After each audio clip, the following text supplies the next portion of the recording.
Welcome to Talksicology, brought to you by Recovery Unplugged, the place where we talk about all things substance abuse, recovery, and mental health, with guests offering varying perspectives and viewpoints. Hosts Joseph Gorordo and Jason Cabello share about their addiction and recovery and other serious subject matter through lighthearted yet candid conversation.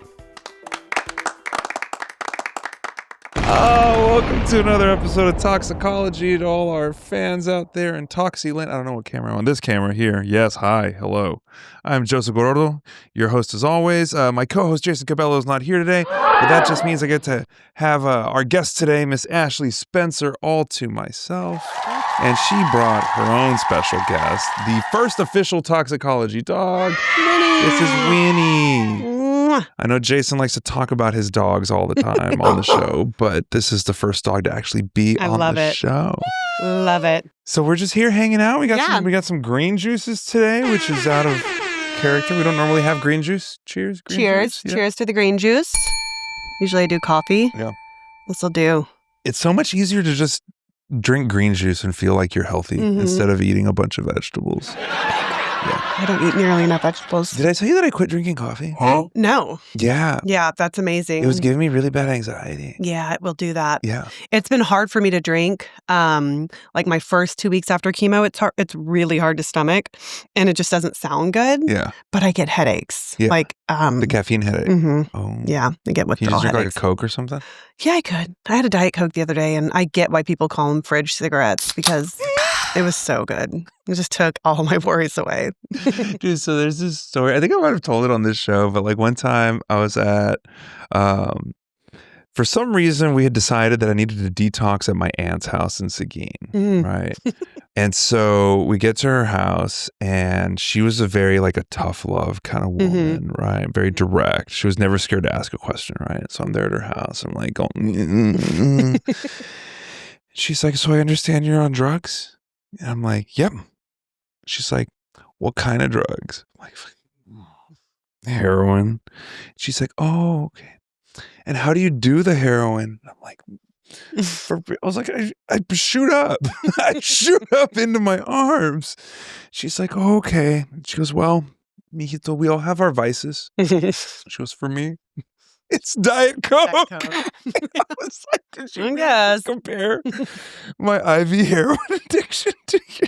I mean, it's got a strong grip on a lot of people. Yeah. That Diet Coke. I like the Coke Zero. I like Coke in Zero. the tiny cans because then love it feels like it's not so bad. I love the tiny cans so much. And then I drink like 12 of them, so it's not good. No, see, actually, a while back, Ryan was at my house and I was like, do you want anything? You want a Sprite? You want a Coke? He's the worst. And he said no. Oh. And I was like, they're in the tiny cans. And he goes, oh. Yeah. Okay. He loves those. So, Ashsley, we've known each other 5 years. 5 years? Really? Really? 5 years, yeah. Well, maybe we're going on 6 years. I feel like you started dating him real quick when I first met him. Maybe when you first met him. I had 2 years sober, or 3, and I'll have 8 years like in a couple days. Yeah. So, yeah, like 5 or 6 years. Yeah. I'm not good at math. Okay. But yeah, I mean, when we started dating, like it was like 0 to 60. Yeah. Like we met and like just like moved in together. Yeah. And like, this is it. For sure. Was that driven by you or by Ryan? I think both of us. I mean, he was strong. Yeah. He was strong, and he always says it was me that was like,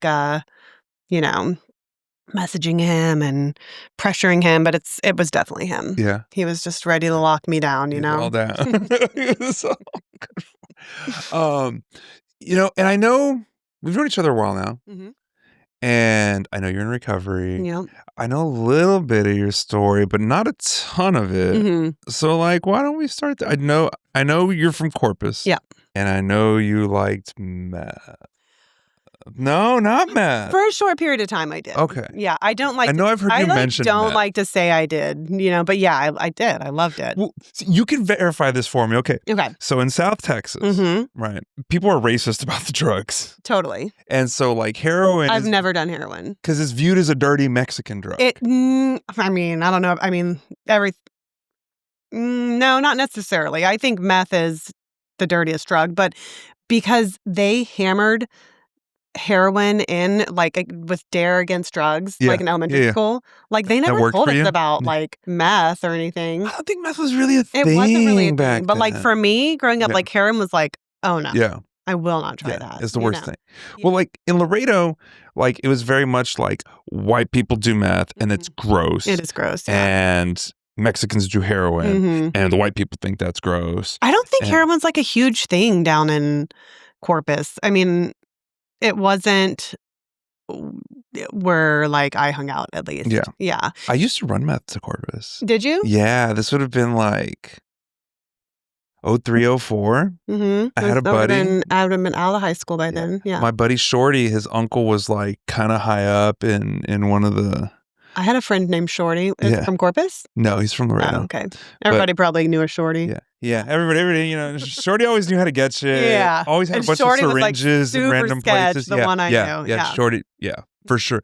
But Shorty's uncle was like high up in one of the cartels, like high up enough to like have a nice house and, you know, whatever. And he would pay us in heroin to go run meth to Corpus Christi. Wow. Yeah. Yeah, that's terrible. Drop it off and get the money and come back. Yeah. No, heroin was never a thing. And for me, it was like, also, I didn't, for me, it was Adderall. Like that was my first love. Yeah. And I would have continued with Adderall. It was just, it became harder to get. Yeah. And it was expensive, you know? So meth was like, I met up with a friend and she was like, have you tried meth? And I'm like, no. Economic decision. Absolutely. She was like, well, it's cheaper. It lasts longer. You should try it. When I got off of coke to get on heroin, it was like, oh, and what was funny is like with my friends that were doing coke, and by the way, like my group of friends didn't do hard drugs. Yeah, like I hid it from everyone. Oh. Like coke would be like a social thing every now and then that they would do, and I would start like turning it down and being like, I'm good, guys, and they'd be like, wow, like. Look at her. Good for you. But I'm like just super jacked up on that. Yeah. Nobody had any idea. Well, let's rewind. You weren't like born and then immediately started taking Adderall, right? So were you born in Corpus? Yes. Yeah? Born and raised. Okay. Yep. So you remember where you were when Selena got shot? Mm-hmm. I was at my neighbor's house across the street. It was like when Princess Diana died for us people in Corpus. Yeah. Same. And Laredo was the same because she used to come and play the Jalapeno Festival. It was a every huge February. deal. Yeah. Yeah. The bus lady made us pray for Selena. It was bad. I remember like making fun of it too because I didn't know. Yeah, I didn't know. And like my neighbors were Hispanic and like I kind of got like scolded. Like that's no. Yeah. But now it's like, you know, yes, Selena's a big deal. Did that chick get out of jail? No. She was up for parole? No, she did not. Yolanda. Yeah. Somebody's going to kill her as soon as she gets. Also, Farrah Fawcett is from Corpus. So that was like the other big. Really? Farrah Fawcett? Yeah. She went to high school with my mom. Mm-hmm. Huh. Yeah. What was she like in high school? I mean, I wasn't there, but I think like the same, like a blonde, beautiful beach girl who just moved to Hollywood and made it, you know? Right on. I had no idea. And when Farrah died, I remember my mom was so upset. Is Farrah Fawcett dead? She died, and then Michael Jackson died the same day, and my mom was so upset that he took all of the He like overshadowed. Yeah. I had no idea Farrah Fawcett was dead. Yeah. Oh my God. Yeah. Okay. She's gone. All right. So you're born in Corpus. Yeah. What was growing up like? Your parents together, not together? How was it growing up a white girl in Corpus Christi, Texas? That's great. I had like the best childhood. Yeah. My parents were married 45 years. Yeah. They were best friends. They didn't have us until like 10 years after being married. So my parents were older when they had us, which actually is they're like my age now. They were like 38 years old when they had me and my brother. My brother and I are about like a year and a half apart. Mm-hmm. And yeah, I like my childhood was the best. Yeah. Just excellent memories. And I think I always try and think of like, where did it go wrong? Yeah. Like what happened to me? Like what was like, I don't have like textbook trauma as far as I guess like abuse or sexual abuse or anything like that goes. And I'm always like, what happened to me? Like, where did it go wrong? And sometimes I think like, because my childhood was so good and I was so shielded from the realities of the real world. Yeah. Like when I got into the real world, I was just naive and like shocked by everything. And then kind of just like wanted to try everything. And, but yeah, no, my childhood was so good. You're like a good student. I mean, yes, until middle school. And I guess that's like when girls, you know, start to mature. And being a girl in middle school, it's brutal. We are mean to each other. I worry. It's bad. I worry about Ella. It's really bad. And I think knowing it now and like Ella having such a good mom and dad, like she's going to be great. Yeah. But yeah, girls are really mean to each other. And I think that had a little bit to do with it too. But yeah, I was a good kid. I made good grades and then high school came and I was like, no, I'm not doing this. No. And I was kicked out of my high school. Really? I went to alternative high school. Ooh, which is the worst. I was like the only one not pregnant there, but yeah. So were all the boys like, hey. I tell everybody I was valedictorian. You're the valedictorian. First in my class. I was talking to Harper about it because one of his little friends got sent to the alternative school last year. And he would never tell us why. And I was like, Harper, I was like, what happened? I was like, what happened? He's like, oh, he was smoking. And I was like, in the bathroom? He's like, yeah. I go, smoking what? Yeah, that doesn't send you to alternative. And Harper got real quiet. I was like, oh, this kid, It sucks, yeah. But then we started talking about how like they just because his friend who got sent to alternative said that it was so much fun. Yeah, it was so easy. Because it's all the bad kids, not the bad kids. But you know what I mean, it is like I was sent there because of truancy. Yeah. So I was on a transfer to my high school. I never went as soon as I got a car. Yeah. I never went to school. I've always had this like mindset of whatever I want, I'm gonna get. That's the drug addict thing. Oh, totally. And nobody could tell me differently. And I used to have this like argument with my mom a lot, like, like you were the adult though. Like I was a kid and she was like, you were not gonna give me any other option. Yeah. Like you just weren't. Yeah. And I'm like, but I was a kid. Yeah. She's like, I know, but you just weren't. And I kind of still like, I'm like, I don't know about that. What's she gonna do? Like, I know. Tie you up. Truly, though. You. I mean, I did want to like go to boarding school. Yeah. But like, we weren't like rich like that to where like she could have sent me away to like, a boarding school. Yeah. But I used to like ask for that. Really? Oh, yeah. Why? What was the appeal of boarding school? I just didn't like high school. Yeah. I hated it. Yeah. It just wasn't fun for me. She had a blast in high school. Mm-mm. Like I mean, I had a blast like for like a year, like partying. Yeah. I mean, I loved high school parties and stuff, but other than that, I hated it. No, see, I found drugs. You know what I mean? And then it was great. Yeah. For a while, I guess. Yeah. It was cool until my brother graduated. So he and all of his friends. He's older than you? Yeah. Okay. He was 2 grades older than me. So freshman year and sophomore year, he was there with all of his friends. And I love that. And then when they were gone, I was like, oh, this sucks. Yeah. Yeah. So. You had this older brother looking out for you. No, he didn't look out for me at all. He was mean. I'm like, sometimes, love you, Rob, but yeah, sometimes I'm like, is he the reason why I did drugs? Because I would have to like drive him and his friends around like while they would like cruise blunts. Yeah. And so of course I'm like, well, let me hit it. Yeah. And then they'd be like talking about, how they're going to do ecstasy this weekend. So I was like, well, so am I now. Yeah. Or else I'm telling mom and dad. So like I was doing things my freshman year that other freshmen weren't. Yeah. With my older brother and his friends. And I got, I think, judged around that. Yeah. Because I was partying with older people. So with older boys. Yeah. Yeah. Yeah. But not in that way. Yeah, but I'm sure like girls are mean. Yeah. Right? Yeah, girls are mean. Yeah, girls suck. Well, so I chaired this. I was chairing a meeting a couple weeks ago, and we did that whole part of the big book where it talks about like selfishness, self-centeredness. Mm-hmm. That's the root of our dilemma. Mm-hmm. We must be rid of it, root and branch. We must, or it kills us. And like, when you talk about like, I'm going to do what I want, and I want what I want when I want it. Like, I mean, isn't that like, that's just like the core of so much of our shit, or at least for me, right? 100%. Like, I want to feel good, therefore drugs, right? I don't want this person to be mad at me. Always seeking something. Yeah. So like, I'm going to lie to you because I don't want you to, Yeah. just like. It's like, how do you get out of that when you're a teenager? I mean, see, that's the thing is when you're a teenager, you're supposed to be kind of selfish, right? Like, I think it's like genetically encoded in you, right? Like you're figuring your shit out. Yeah. But I know I took it to another level. Yeah. Right? Yeah. It's like whatever I wanted that was in front of me, I was like, I'm going to do that thing. Same. Yeah. Yeah.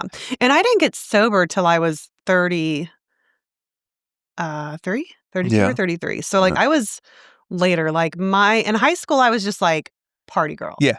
Just fun time. No big consequences. No big consequences. Life is good. I got a DWI when I was like 18. It was a DUI. Yeah. What's the difference? I've never understood. I think you can't get a DWI unless you're over 21, and I could be totally wrong, but I remember when I was pulled over, the cop was like, you're gonna get a DWI. And I was like, I'm not even 21, so no, I'm not. Yeah. And he was like, he just ripped me out of my car and arrested me, and I went to jail. Oh, lovely. And then my parents got me out like within 6 hours. Like I called them, like they probably shouldn't have done that. But I was a kid. Yeah. I was 18. But I was like, I loved partying. Yeah.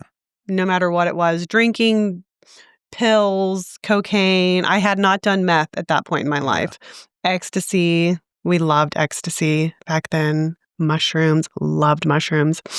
All the fun stuff. Yeah. And then like my 20s came and I got pregnant when I was 22. Did you go to college? Yes. Yeah. Did I graduate? No. Again, just like, so alternative school. I graduated high school when I was 17. Yeah. Okay. So I skipped 2 years. I graduated 2 years early. Yeah. Because in alternative school, all you have to do is they're called contracts, and they're like packets you get, and they're literally like the textbook, like there's like a word missing and you just like fill in the blank. I mean, the easiest thing in the world. So I was able to graduate early. I went to San Antonio Community College. I went to SAC. Yep. And my mom got me an apartment like right by Trinity, really nice place. I wasn't even able to buy cigarettes yet. Yeah. Like my mom bought me like a carton of cigarettes. Like that's the type of mom I had though, which I love her more than anything. She was amazing, but she was like really lenient. Yeah. Like would just like get me my smokes or like, I could drink around them. Like it wasn't a huge deal. See, once I had like a car, like I think for my mom, it was like out of sight, out of mind. Like as long as she didn't, like I'm sure she knew I was kind of fucked up. Oh, my parents definitely knew. They were the type that were like, just do it at home. Yeah. No, for me, it was like, I just don't come home smelling like weed. Don't get in trouble. Like, and we're just going to assume that you're being good out there. And I was not. Yeah. Was not being good at all. Oh, I would be like skipping school and I'd see my mom drive by and she would like wave and be like, hey, Mom. Yeah. She's just in her own world. Okay. So you're 22. You get pregnant. Yep. Yeah. Yeah. That life changed then. Got pregnant and just thought, okay, I guess this is what I do now. And that was just that's really hard thing to do. Yeah. And I know I was 22, but I felt like I was like 16 having a child. That's really young. You guys were young, right? Yeah, I was 24 when Chelsea got pregnant and she was 20. See, and like the fact that Chelsea like stuck to it is amazing. Yeah. Like truly. Yeah. Because I was not able to at all. Yeah. And it was selfishness. 100%. Well, I mean, were you with the dad? Did you all like try to make it work and stuff? Yeah, we did. We tried. Yeah. Yeah. And we had two sons. And yeah, we definitely tried. Like we got engaged, like we did the things. And it wasn't going to work. And he met somebody else and everything was fine, no big deal. And then, so now I'm like a single mom, and. What were you doing for work at the time? Like for money? Like. I don't even know. I think I worked at like a clothing store or something. Yeah. Work was another thing. Like I could not hold a job to save my life. Like maybe like 6 months at a time. Yeah. Because I just would have these patterns where I would like start out really strong and, show up a certain way. And then I'm having to hide something the entire time, and that's that like I am. And I did not realize I was addicted to drugs at this time. Yeah. I didn't know that vicious cycle I was in was addiction. I just was very unknown. I think the first time I went to rehab, I was 27. Yeah. So I had a similar pattern, right? I did restaurants. Yeah. And restaurants. And it was about 6 months, right? Like I'd show up really well at first, become like a fucking rock star real fast. And then just not show up. And then just stop showing up, start stealing, start floating drinks and running scams at the restaurant until like, the heat was building and the heat was building. They were kind of figuring out like, oh, okay, like every time Joseph's on shift, I know. And then it's like, all right, see you later, Chili's. I'm going to go work at Bennigan's now. Yeah. Peace out. Yeah, definitely. I'm not allowed to be hired at Chili's. I am blacklisted from ever Really? working at Are you allowed to Chili's. eat there? Yeah, they'll take my money. Okay, so you're not going to go get a job there? No. Good to know. No. What about your children? I think they're fine. Okay. I think they're fine. My kids are fine. Good news for Harper. Yes. I mean, Harper Does he have a job? He's an umpire, Oh. and he technically makes $30 an hour doing that. So like it's funny because like, during the summer he hasn't been working, and we were at the pool, and I was like, oh, you could lifeguard. He's like, they make $14 an hour, and I'm like, yeah, good point. Yeah. Don't do that. Okay, so you're 22, so you still at this point it's still Adderall, right? Yes.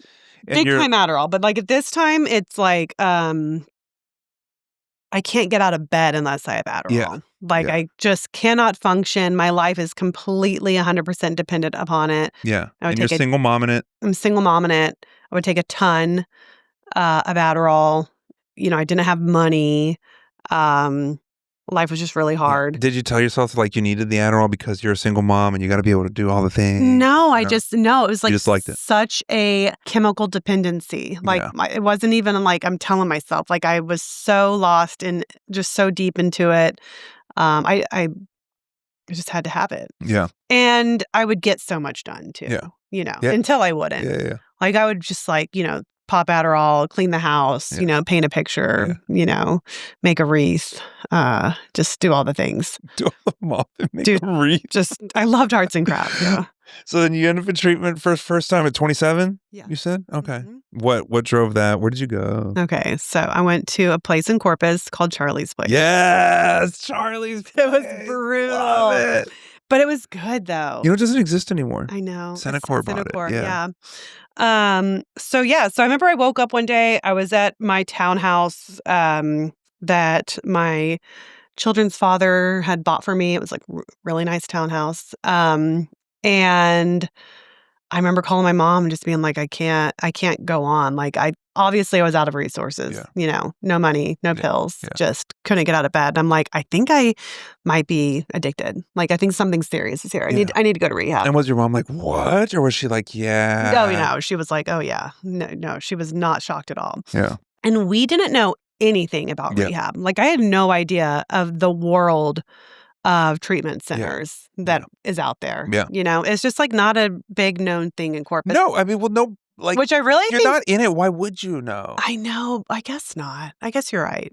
But in Corpus, it's really not. It's just like Corpus is like going back into like 1985. Yeah. You just go back into time when you go there. So I get on Google and there's like Padre Behavioral, which is like a mental health. And then there's like a Rock Springs, like something like that. Which I have been to. Yeah. Another story. Rock Springs or Padre? Padre. Oh. Yeah.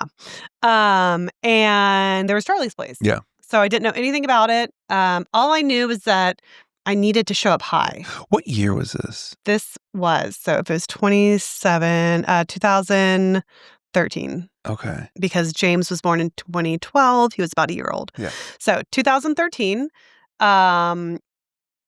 All I knew was that I needed to be high when I showed up so I could get into detox. Yeah. So I like called my best friend up who was on The Voice. And I was like, hey, I need to get Adderall from you. Yeah. Like, and I need it for real this time because I needed to get into detox. And so. Which I need to clarify for the viewers. You do not have to be high to get into treatment. No, you don't. You don't. But I thought I did, Yeah. and it could have been something I made up at the time. Well, it's funny. People either think that they have to be high or that they have to be sober. Mm-hmm. And sometimes people show up to treatment and they'll be like detoxing already because they thought they had to be sober. And then they'll see somebody else and be like, wait, I could have come in looking like that guy? Yeah. It's like, Yeah. I'm sorry. Well, I didn't know anything about it. So I go in, and the detox is like, so Charlie's Place was like an old Ramada. Yeah. It was like an old hotel run down. And the detox was like cement floors, cement walls, like a cot. I mean, the food was like so expired, it was rough. Yeah. But it was all I knew. And it was free. And it was free. No, is it free? Yeah. Are you sure? Yeah. Charlie's Place is free. Yeah. I don't think so. Used to be. Okay. Well, maybe it was free. And it's all I knew. So I stuck through it. I remember my like detox buddy. I still think about her. You know, I'm like, I doubt she's here, but that's sad. But go through detox, and then I do the 30 days there. And I remember going to like a process group, and I, in my head, stuck out like a sore thumb. Yeah. Right? Like I wasn't homeless. Yeah. I wasn't toothless.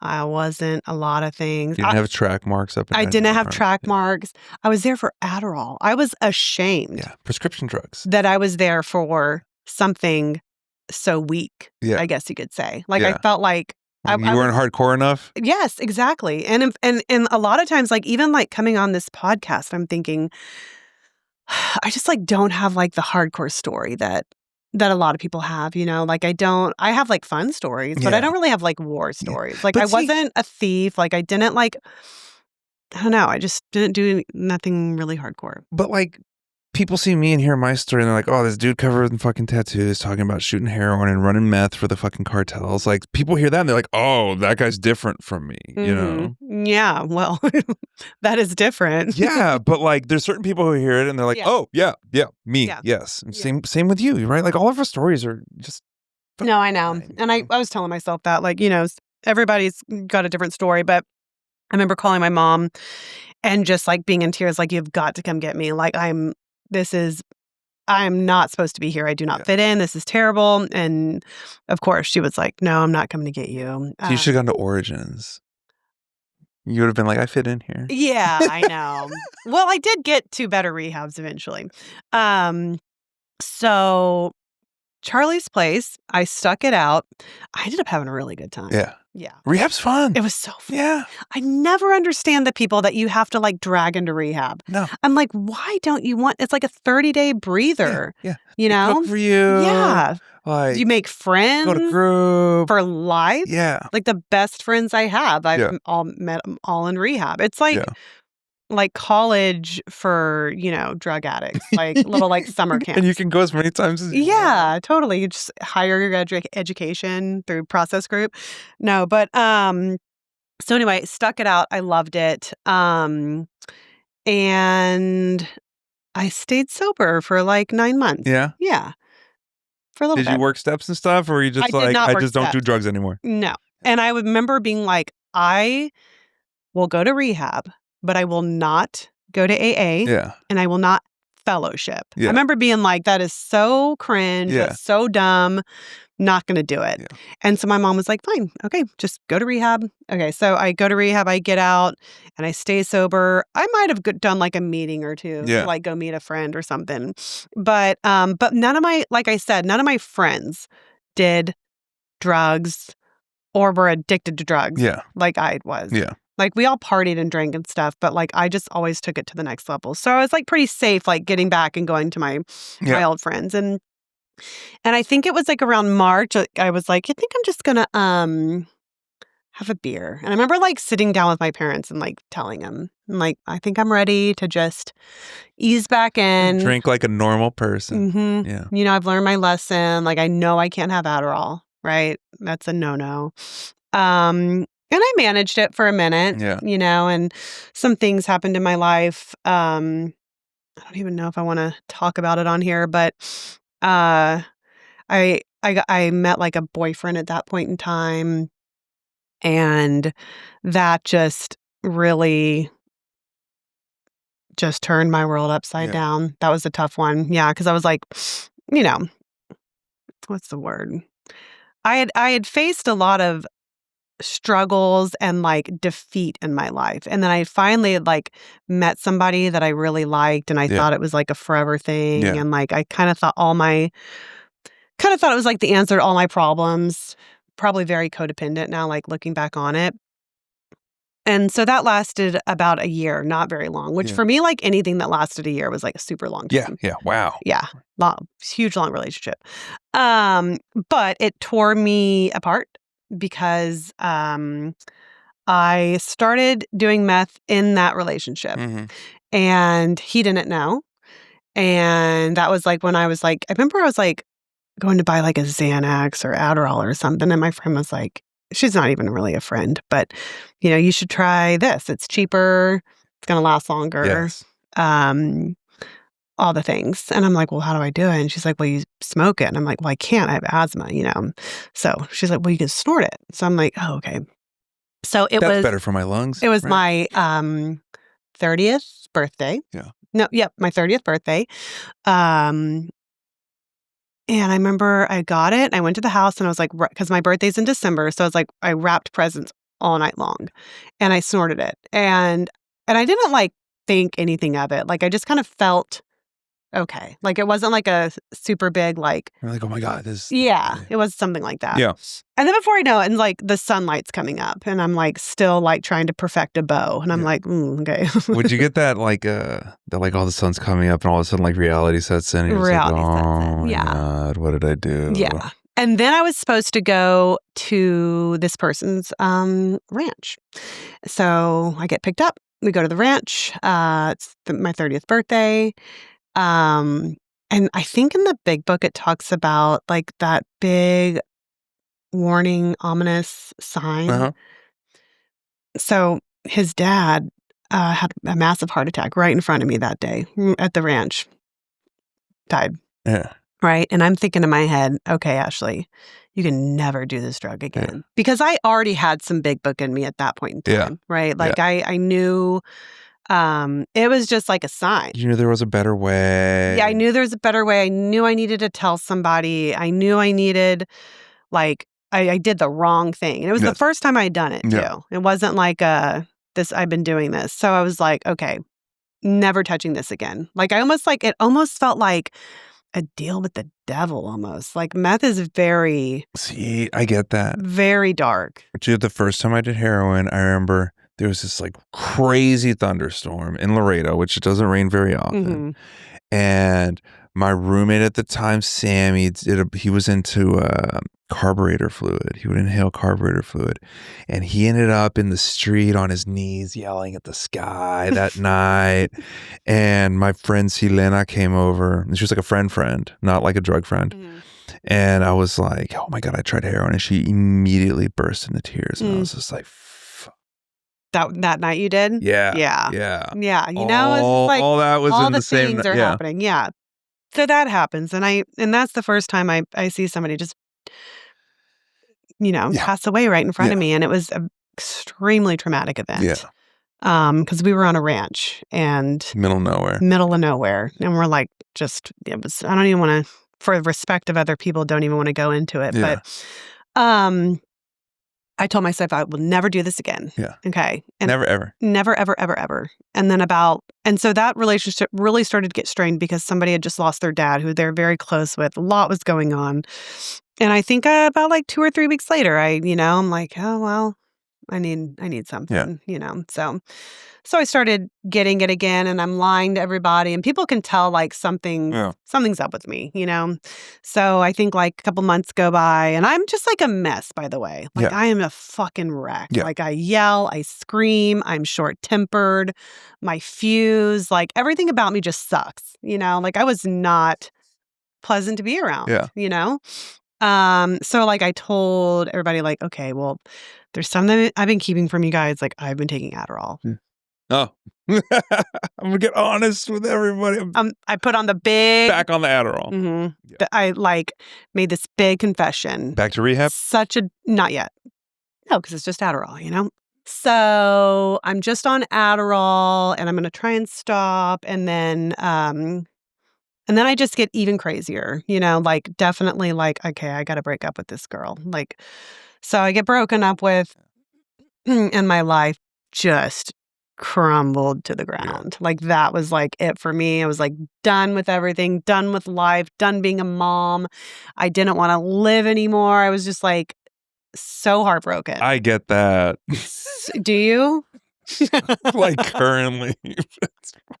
No, we don't talk about that on the show. I know. Well, you know what? I don't even want to talk about this on the show, but it's a big part of my story. And that's why I do talk about it because I had never had my heart broken like that before. And I think there's something to be said for just having your heart shattered because there's only one way to go and that's up, and you just have to rebuild, and you have to like really look at yourself. And like when you like really hurt people that mean that much to you, and you hurt people and you don't want to. Like, I didn't want to do that. Like, the last thing I wanted to do was to hurt my kids, to hurt people I loved, to hurt my parents. But like, that doesn't matter. And I hear people all the time say like, why can't you just, stop for your kids? And I even, now being sober, I think that about people. Yeah. When I see people not able to get it together who have a child. And I just have to remember, like, it's just not there when you're in that mindset, when you're sick like that. Yeah. So anyway, after my world just completely fell apart, I remember I like slept for an entire week, just so depressed, just couldn't do anything. His sister helped me get into rehab. And that's when I went to Great Oaks. No. What's it called? Not Great Oaks. Clear Ranch. The Springs at Clear Ranch. Springs Ranch. Clear Springs Ranch. Yeah. So I went to Clear Springs Up near Ranch. Waco. Doesn't exist anymore. Was exist. Keto there? Yes. Keto was the ED. Yeah. John Waters was our 12-step dude. Did Stephen Marion work there too at the time? No, but I do know him. Yeah. But no. I met him recently at TAP, and he has a big beard. What's a big beard guy? Was it Keith that worked up there? I don't remember. Anyway, it doesn't matter. Yeah. But they had a good crew up there for a while. It was a great rehab. I really enjoyed it. And that one I was there for meth. Yeah. So I fit in. You admitted it. I admitted it. I felt cool. Yeah. I had some stories by this point in time, like I felt like I belonged, so into that rehab, and then got out. And I think I relapsed like a month after leaving there. Yeah. Like it was pretty immediate because when you go to rehab for 30 days and then you just in a different city and then you just go right back home to where everything happened. Yeah. And also I was still at that point in the mindset of I'm not doing meetings, not working the steps, and I'm not doing sober living. Yeah. I was a hard no on everything. Even after John yelling at you big book for 30 days? For sure. Even after that, I know. But see, I mean, telling me I was going to die, and I'm like, I don't know if I am. I never got sober until I quit going to Laredo, because like I kept on going back home, right? And it's really easy to like bookend it. Like that's that thing I did over there, and now I'm back in my real life. Yeah. Which means I put needles in my arm, right? Yeah. All right, so rehab, we're getting closer on our time. I know there's other stuff you want to talk about. So, okay, so rehab. Oh, yeah. Lots of rehab. Relapsed. Went to another rehab. Great Oaks. Up in Egypt. Egypt, yeah. Egypt, Texas, not the country. Egypt, Texas. And I was there during Hurricane Harvey. Nice. And Hurricane Harvey like massively flooded Houston. I don't know if you remember. I went down but we were completely flooded in. That. And there was like dead cattle like floating by, like there's FEMA flying out. We had no electricity. We were taking baths in the pool. Like we were completely landlocked in rehab. And I just remember being like, this is it. Yeah. I know for sure I'm going to be like, when I'm 80 years old, like I got sober during Hurricane Harvey. But I went door to door. I went from there to Serenity Star. Yeah. Right? Ooh, who decided you should go to Serenity Star? This is a whole nother podcast episode. Oh man. So I go to Serenity Star, and now I'm just going to say this much about I'm not going to dive into that too we much. Could do I know there's a whole lot about that. Oh my god. I did stay sober. Yes. But I also was there for 9 months. Yeah. Long-term works. It's kind of a cult. It is. It's a very strange place. So you were there with like Maggie and Ryan and all them? Yes. Maggie and Ryan were on staff. And it's only weird if you're on staff. Yeah. Right? Like staff is weird. Very incestuous. Very weird. Maggie and Ryan was there. That's where I met Taylor. Yeah. My best friend. Taylor. My best friend in the planet. We met. I remember showed up high pony, cut off shorts. Because I was going from 30 days of a treatment center there. So I showed up sober and just loving life. Yeah. Feeling good. Your fucking and cheeks Taylor, are rosy. You've been eating every day. Taylor's there with a missing front tooth, hair's all, and she's like, who is this fucking bitch, And then remember one day we just started laughing, and the rest was history. But anyway, so into Serenity Star, stayed sober, and guess what I decided to do there? become a therapist? God, no. Drugs? No, I decided to take people's suggestions. Oh, yes. I decided that I did not have the right answer. Yes. I 100% turned my will over to God. Yeah. I came to the conclusion that Ashsley does not know what's best. So if you tell me I need to live in sober living, I'm going to live in sober living. If you tell me I'm going to work the steps, I'm going to work the steps. I am going to do whatever I am told. Yeah. And I did that. Yeah. And I'm still sober because of that. Because I humbled myself big time. Yeah. I went to Serenity Stars, it's essentially like a homeless shelter. Yeah. It's either like that or, Salvation Army. Yeah. Right? Mm. So I stayed sober, and it was really funny because my whole life my mom would be like, you should go get a job at HEB. They pay really well and blah, blah, blah. And I'd be like, fuck you, Mom. Like, why would I go work at HEB? Like, I thought I was way too cool for that. Fucking great. So listen, I like burned my life to the ground, get out of Serenity Star. I'm like, I'm going to go to HEB. And I get a job. Which HEB did you work at? Well, it's Central Market. Yeah. Same thing. It's the one right over here on Lamar? Yeah. South Lamar. Yeah. Off Westgate. So I worked at Central Market. Yeah. Best job I've ever had. It was amazing. Other than being a realtor. But it was humbling because I worked behind a counter. I wore a hairnet. Yes. I scooped potato salad. I would have people I went to high school come up to the counter, and at this point in time, people already know ooh, Ashsley burned her life down. Yeah. She messed it all up. So, but I was just really okay with just being who I was in that moment and being humble. Yeah. And working hard, which I never was okay with that at any point in my life. I always had to show up a certain way. Wanted people to look at me a certain way. There was, I guess, my awakening, my spiritual experience was learning that I don't care what anybody thinks of me at all. Yeah. I just have to do the right thing. Yeah. And that's what matters. And so I was 33 when I understood that concept. Took me a really long time. Yeah. Mm-hmm. So I lived in Oxford, another humbling experience. Oh, yeah. But I had a really great Oxford house. I met some amazing girls. I'm still really close with a lot of them. And then one day, and my mom was so proud of me. My parents are so proud of me at this point in time. And my mom calls me and she says, what are you doing? I said, I'm just at the house. She's like, are you sitting down? I'm like, oh, that sucks to hear. Mm-hmm. I'm like, yeah, okay, I'll go to a quiet area. She was like, well, I went to the doctor and it's nothing big, but they did find a carcinoma. I'm like, a carcinoma? What do you? She's like, well, it looks like I have cancer. And I'm like, oh, okay, well, what kind? Pancreatic cancer. So when you get pancreatic cancer, that's aggressive. It's going everywhere. It's a death sentence. Yeah. It is. It's how much time do I have left? So, so navigating that sober, by the grace of God, I was sober for that, was beautiful, difficult, but I'm so thankful that I was sober and able to kind of walk my mom out, I got to, be present. I got to be present. Yeah. Yeah. So stayed sober through that. That was a pretty big deal. And then less than a year later, my dad died. So that happened. So now I'm was it just broken heart, you think? So my dad, I always thought my dad was going to die young. He just wasn't healthy. He didn't really care. He didn't take care of himself. Yeah.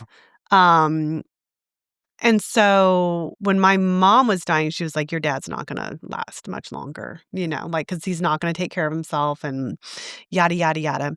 So he didn't. And he died within a year. And so now I'm on my own in life. For real. For real. Yeah. And that's kind of when I went, phew, when I just really started to excel, which is interesting because I think I might have used my parents as a safety net. A safety net. Yeah. And when I didn't have that net anymore, I just started making decisions in a different way, I guess you could say.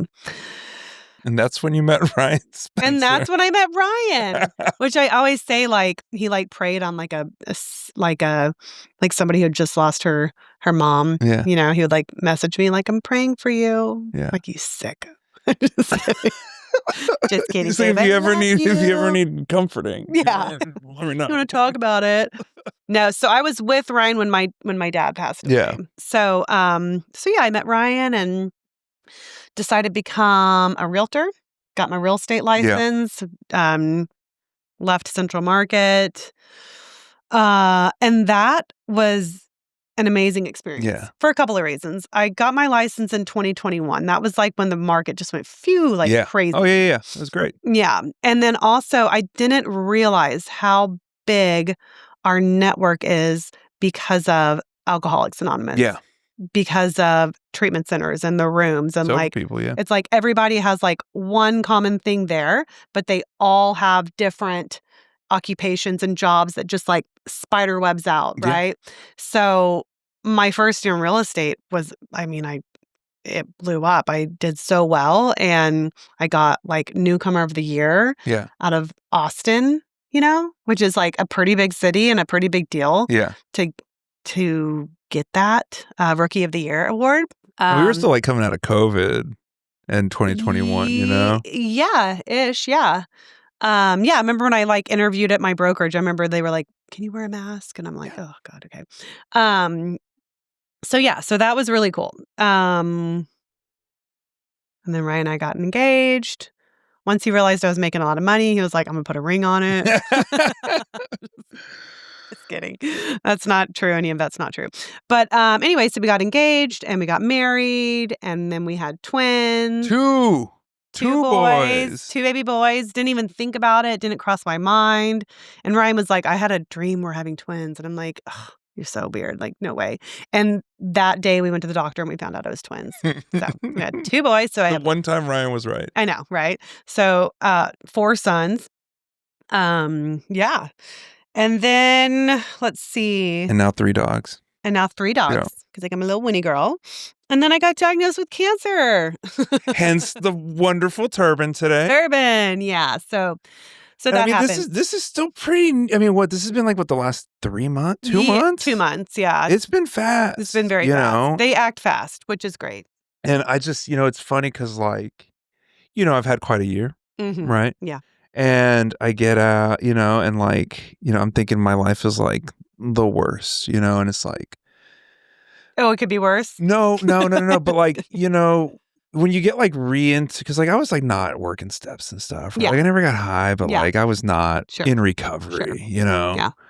And getting back into the work, you start thinking about other people, and the selfishness falls away or whatever. And it's all of a sudden it's like, oh, I should call Ryan and check on Ryan. And I should call Barry in Florida and check on Barry, because there's other people who have other shit going on that I can't help with, but I can call. Yep. And be like, hey. And that's so helpful, by the way. Yeah. Because when a lot of people would text me like, "Hey, how can I help?" I'm like, you can check on Ryan. Yeah. Because he's struggling. Yeah. With this. Yeah. Probably more than I was. So, let's walk through the whole cancer, because, Ryan is not the best storyteller. He's not the best communicator. I just remember calling him one day and he's like, I'm at the doctor with my wife. I don't know her boobs. Yeah. Something's going on. Something's wrong with her boobs. Yeah. So what? Yeah. So I felt a lump one day and I was like, that's weird. And thank God I called the next day to my OB, and I go and he's like, probably nothing, but let's get a diagnostic mammogram. So I call ARA and they're like, we can see you. I think it was July 2nd. Yeah. This was in May. Yeah. By the way. Yeah. Healthcare in Austin, Texas. Mm-hmm. So that next day I had a home inspection with one of my clients, and her mom had breast cancer, and she was like, "Oh, I'm actually going," and so she gets checked up every, I think, 6 months. She gets an ultrasound, preventative type thing. Gabby Jeffords, actually, she's in the community. But so I was like, "Can you get me into this doctor? They're not going to see me for a month and a half." So she was like, "Absolutely, I'll get you in right away." So I go to him the next day, Dr. Winsett, and he does the ultrasound, and not a mammogram, just an ultrasound. They're not squeezing your titties. Not that. Yeah, just the ultrasound. And he's like, "Yeah, I'm pretty sure this is cancer." Yeah. I'm 99% sure. Yeah. And I'm like, well, you're I don't know. I didn't have it confirmed at that point. Yeah.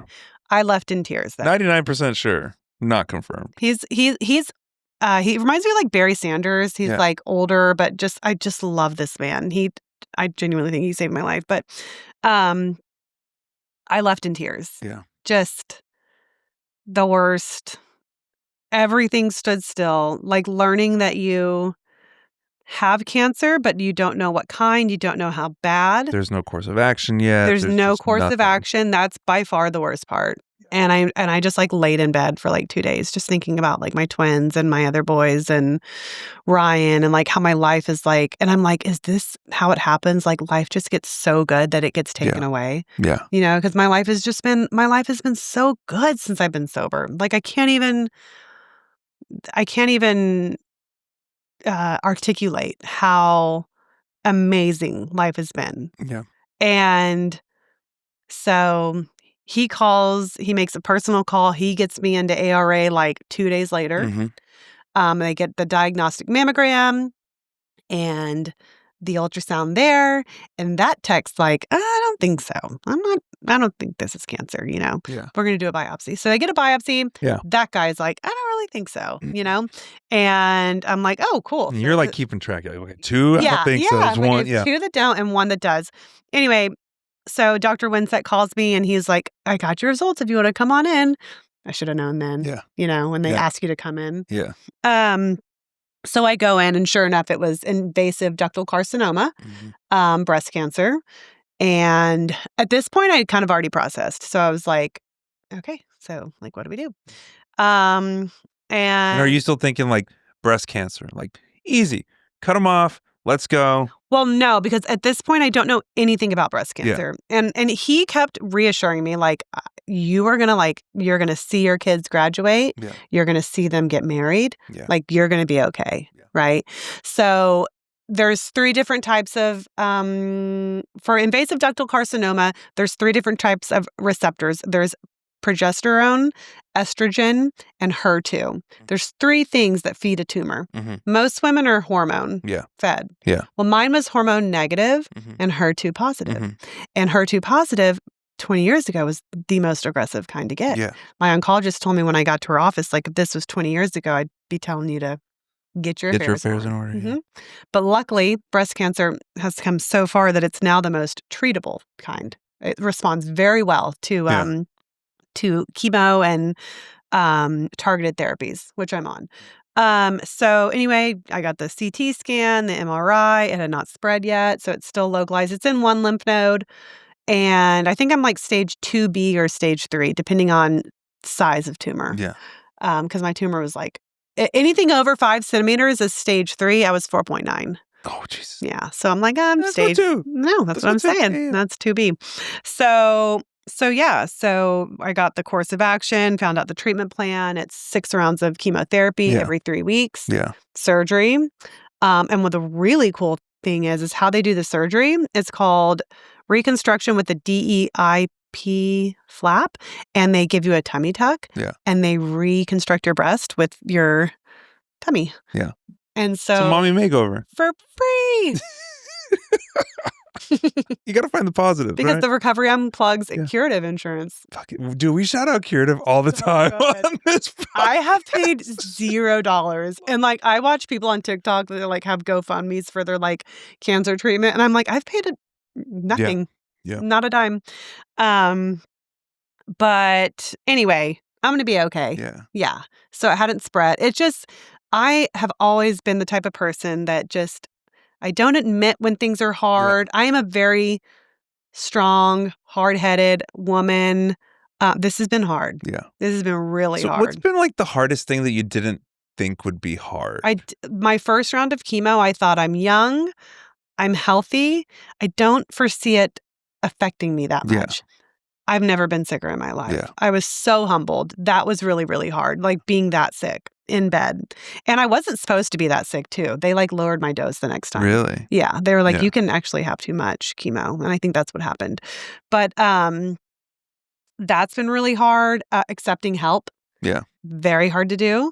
But I've gotten pretty good at it. Like if somebody texts me like, hey, can I bring a meal? I'm like, yeah, that'd be great. Yeah. Which is by far the most helpful thing is not having to cook dinner for like your twins when you feel like crap. That's amazing. And and not having hair. Here I can take my turban off. Show them, yeah. There's the dome, but being bald, it's very vulnerable. Yeah, and that's been pretty hard. Well, I remember when we were at breakfast like 2 weeks ago.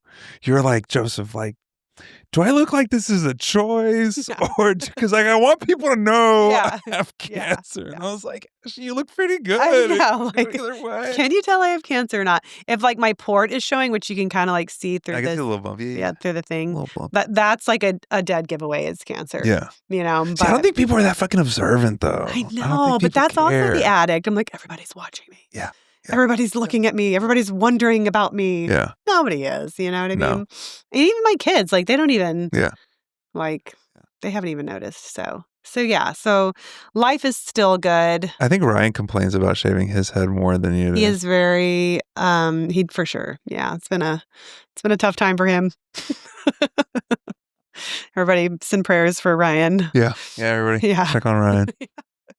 But no, he's been amazing. Yeah. As far as the twins go. Like, talk about super dad, and I'm not over exaggerating this. Like, diapers, like he took him to the pool by himself yesterday. Yeah. Taking twins to do anything by yourself is very, very difficult. Oh yeah. On Saturday we had Ella helping, and it was still like, oh my god, there was like three of us, and it was still so much. Yeah. So no, Ella counts as a helper. We had 4 people on these 2 kids. So good. Yeah, she is a really good helper.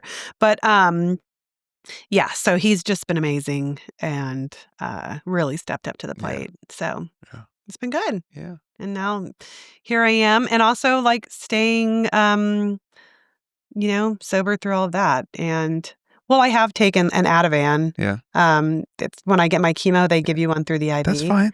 Yeah. That's fine. Is it nice? And I'm like, can I have another? Yeah.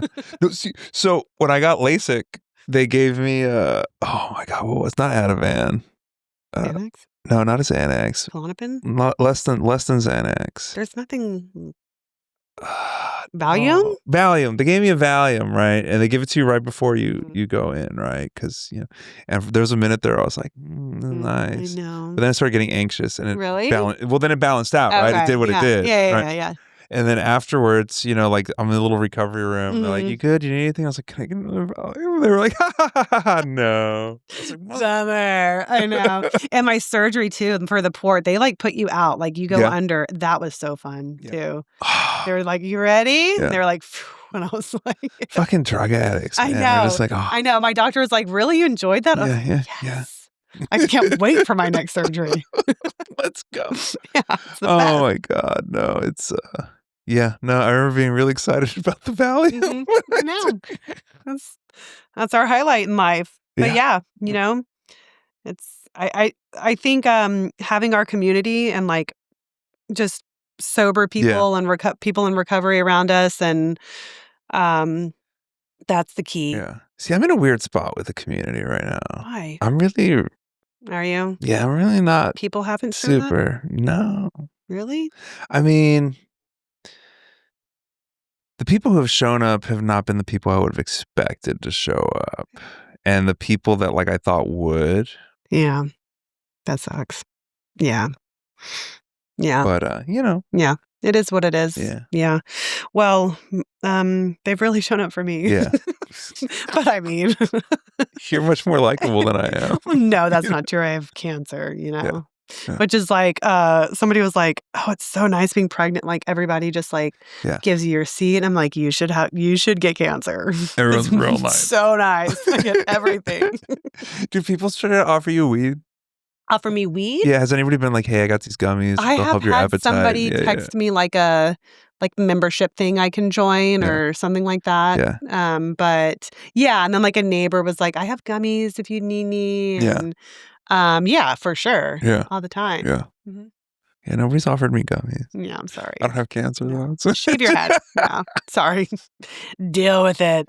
Do you think if I shaved my head, people would be like, "Hey"? Yes. Yes, they would. No, I'm scared it won't come back. It will. No, mine's going already. I can't wait. That's what's going to be weird. Like, this is fine.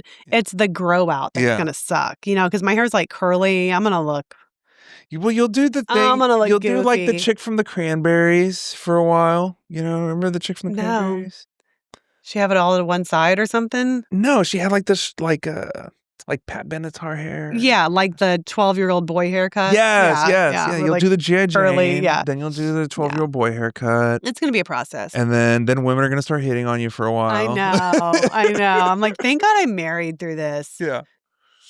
Yeah. And then once I'm through this, I am going to start some sort of nonprofit or something that offers support to women who go through this, because our community is massive. Yeah. But there are women that go through this with nothing. Yeah. No help. Yeah. No significant other, no friends, no finances. Yeah. Like, I can't imagine. Yeah, no. You know, so it's softened me up a little bit too. Listen, I get it. You know, I got a buddy who's in the middle of some relationship stuff similar to mine. Mm-hmm. And it's like, wow, like, I get to go to therapy twice a week, you know, and I have my job and, you know, money's tight, but still we're getting by okay. Is he in recovery? Yes. Oh. So I was going to say, but I feel like you've built that for yourself, though. You know? And so, you know, it could be worse. Yeah. Right? It could be worse. You know? Yeah. It could be worse. It could be worse. And then yesterday at church, I met a girl. You and Ryan are going to church now all of a sudden. We're like churchgoers now. And it's honestly just so we can like drop our kids off for an hour at like a class. Yeah. We're like, go. Yeah. But a girl came up to me. They have tacos at church? No. Ooh, you should go to Shoreline. They got tacos. No, they have coffee and like donut holes. There's a cafe there. Yeah. But I never go. But she has stage 4 breast cancer. She came up to me and it's a reoccurring one. And so when you have stage 4, you're on treatment for the rest of your life until it stops working. But her name was Ashsley. Yeah. And she was like, I went to MD Anderson and they gave me 2 years to live. That was 4 years ago. She was like, and my doctor here saved my life. And it's my same oncologist, Dr. Gorordo. Really? Yeah. And I was like, this is amazing. Great. So, so somebody coming in, life is good. And I'm going to live. Yeah. All right. Well, see, look, so we got rid of the rapid fire question time. Jason just decided. Why? I don't know. Jason just told me one day we're not doing it anymore. So I don't know when does Jason get to make the rules? I don't know. He's not here today, but whatever. You know, I'll ask you one rapid fire question. Okay. I like the Yeah, that's fun. You got to have fun. My favorite one, it's always been, you know, so Ben & Jerry's comes to you and they say, Ashsley, we want to make a signature Ashsley Ben & Jerry's flavor. What do you want to put in it? And what do you want to call it? Okay, so I want to put in 12 cookies from Amy's. Just Treats. From Just Treats. Sorry. 24. It was 24 cookies. It would definitely be something that's s'mores, so like marshmallow, graham cracker, chocolate. And it would be like ash fire or like something with ash, but like campfire. I don't know. Yeah. Something like that. Yeah. Campfire ash. Campfire ash. And it'd be gray. Yeah. Like from the gray. Just kidding. Have you ever had the Glamp Fire? It's like Glamp Fire. The Glamp Fire is so good. They don't make it anymore. Really? I thought you could, because it was only at Target. I know it was only at Target, and I can't find it anymore. Glamp Fire was amazing. It had almonds in it, but yeah, it was amazing. Yeah, that's a good one. Anyway, so the last thing we do, since we don't do rapid fire question time anymore, is, you know, you get the floor to say whatever you want. You know, you want to plug something, you want to plug your real estate. I just literally talked for an hour. Yeah. Now Okay. I thought I've had the floor. All right. Well, then here, I'm just going to let you pick a hat. Look, I got pick a hat. Look. Oh, yeah. I am a realtor here in Austin, Texas. I'm a realtor. Yes. And I did start recently a group. Yeah. And it's me and my best friend. Yeah. We're Locked In Realty Group. Yeah. We're with Compass. Yeah. So, yeah. If you need a realtor, please reach out. Oh, my God. I'm trying to think of like a funny name. Like Locked In. Cancer real estate. Cancer real estate. If you want to support somebody who's really struggling, please reach out. Oh, no. That's terrible. All right. We got hats now. For sure, that one. It's the one that I'm wearing. Yeah, right? It's a good hat. Cool. And guess who really needs a hat? Yes! I do. You know what? You can have both if you want. No, I'm good with one. Well, thank you for coming out. I know you were nervous about it, but I think it's super important, and I'm glad you came out and took the time to come down here today. Yeah. And bring Winnie along. Winnie did not contribute much to the conversation. She didn't. But that's okay. I just wanted to say that I didn't want to do this at all. I called, not my sponsor, but my mentor last night. I called my best friend. I talked to both of them about it. And I was really, really nervous because I'm bald and just what I'm going through. Yeah. But I've always preached, like, just show up how you are and and own it. So I'm here. So thanks for having me. Yeah. I appreciate it. And to everybody out there in toxicology land, thank you for tuning in, for taking your time out of your day to watch, listen, whatever you're doing. Don't forget to like, follow, subscribe on YouTube, Apple Podcasts, Google Play, all those places. And I don't even have a sign-off anymore because Jason said I got to change the sign-off too. Change We it. don't have a sign-off anymore. What's a sign-off? When I would say like, there's 1,000 ways in and there's 1,000 ways out, and we hope you find yours. Yeah. Whatever. Signing out. Yeah. Bye. See ya.